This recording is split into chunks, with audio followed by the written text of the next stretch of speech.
BRS assembly నియోజకవర్గ సన్నాహక సమావేశాలు జోరుగా సాగుతున్నాయి.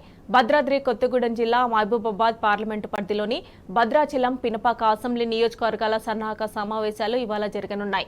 మాజీ మంత్రి ఎమ్మెల్యే హరీష్ రావు సన్నాహక సమావేశాలకు హాజరు కానున్నారు.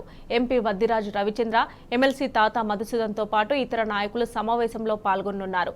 వచ్చే పార్లమెంట్ ఎన్నికల్లో అనుసరించాల్సిన వ్యూహంతో పాటు ఇతర అంశాలపై పార్టీ నేతలు, కార్యకర్తలకు హరీష్ రావు దిశానిర్దేశం చేయనున్నారు.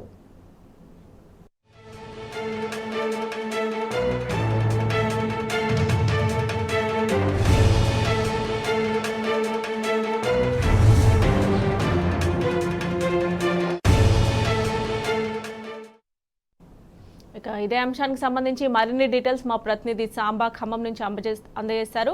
సాంబా, చెప్పండి. మమత, పార్లమెంటరీ పార్టీ సన్నాహక సమావేశాలను టీఆర్ఎస్ పార్టీ విస్తృతంగా నిర్వహిస్తుంది. పార్లమెంట్ పరిధిలో ఉన్నటువంటి అన్ని అసెంబ్లీ సెగ్మెంట్లలో పార్టీ జయాపజయాలకు అతీతంగా కార్యకర్తలందరినీ కూడా సిద్ధం చేసేటువంటి పనిలో పార్టీ నిమగ్నమైంది. మాజీ ముఖ్యమంత్రి కేసీఆర్ కూడా పార్టీకి సంబంధించినటువంటి అభ్యర్థుల ఎంపిక, అట్లాగే పార్లమెంట్ లో లోక్సభ ఎన్నికల నాటికి అభ్యర్థులను ఖరారు చేయడంతో పాటు పార్టీ శ్రేణులన్నిటి కూడా సమాయత్తం చేసేటువంటి పనికి దిశానిర్దేశం చేసినటువంటి నేపథ్యంలో మాజీ మంత్రి హరీష్ రావు ఈ రోజు భద్రాచలం, పినపాక నియోజకవర్గాలలో పార్టీ సన్నాహక సమావేశాల్లో పాల్గొంటున్నారు.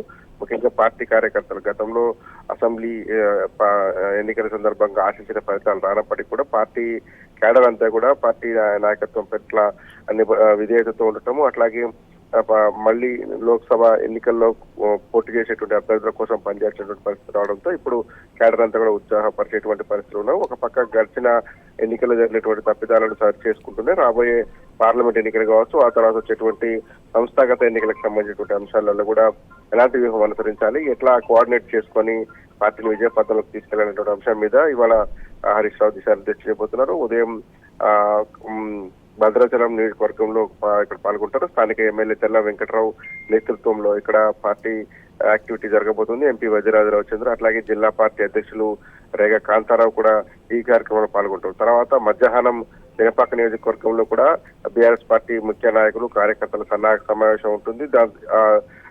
ఈ రెండు కాన్ఫరెన్స్ లో కూడా మాజీ మంత్రి హరీష్ రావు పాల్గొంటున్నారు. దాంతో పాటే భద్రాద్రి కొత్తగూడెం జిల్లాలో ఉన్నటువంటి ఖమ్మం లోక్సభ పరిధిలోకి వచ్చేటువంటి కొత్తగూడెం అసెంబ్లీ సెగ్మెంట్ లో ఈ రోజు ఎంపీ నామా నాగేశ్వరరావు, అట్లాగే ఎమ్మెల్సీ తాత మధుసూదన్తో పాటు మాజీ మంత్రి సింగిరెడ్డి నిరంజన్ రెడ్డి కూడా పాల్గొంటున్నారు.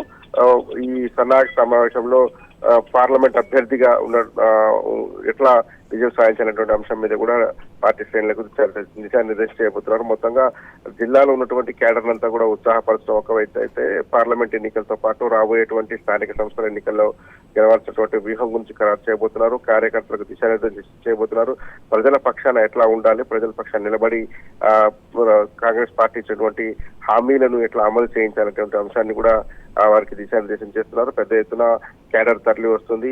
ఒక అసెంబ్లీ ఎన్నికలలో ఆశించినటువంటి ఫలితం రానప్పటికీ కూడా కేడర్ ఎక్కడ నైరాశ్యం చెందకుండా నాయకులు జాగ్రత్త తీసుకున్నారు. పెద్ద ఎత్తున కేడర్ తరలి వస్తుంది. దాంతో పాటే లోక్సభ ఎన్నికలకు ప్రిపేర్ అయ్యేటువంటి సన్నాహక సమావేశం కాబట్టి నాయకత్వం అంతా కూడా చాలా ప్రెస్టీజియస్ గా తీసుకున్నారు. Mamata. Right Samba, thanks for updates.